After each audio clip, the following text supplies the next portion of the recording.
brief, just to thank you for an opportunity to comment on the final stages of this bill. Unfortunately, I wasn't here last week when it was introduced and went through second stage. I think that so much of what we have achieved in terms of these negotiations has been due to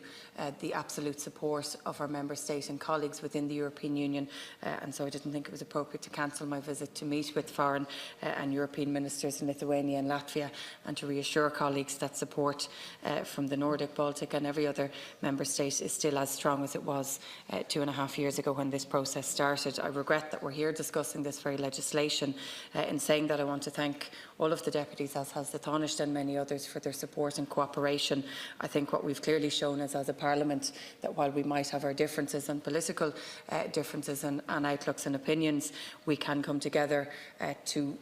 represent and to ensure that the people of this country on this island, that their rights, that their business, that their livelihoods and that the peace on this island can be and will be protected. And I think we have very clearly shown that through the passing of this legislation as quickly as we has, and I've no doubt it will go through the Seanad just as quickly. Also to thank the officials in our own department and from all the departments. This has been a colossal amount of work, and despite comments that we haven't introduced this and worked on this as soon as we should have, really this has been a body of work in the making for over 2 years now, through the huge amount of outreach in our departments, engaging with state agencies but also with individuals and sectors across the board. And so a huge amount of work has been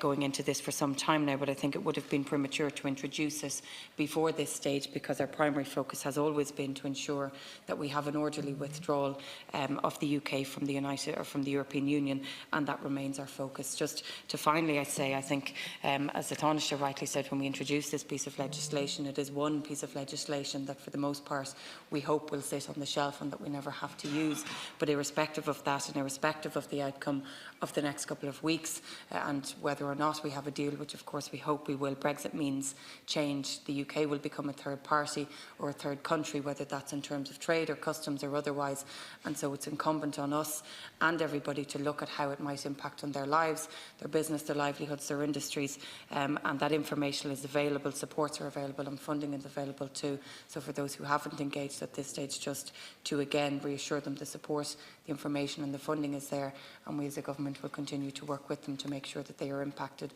as little as possible, no matter what the outcome. Thank you.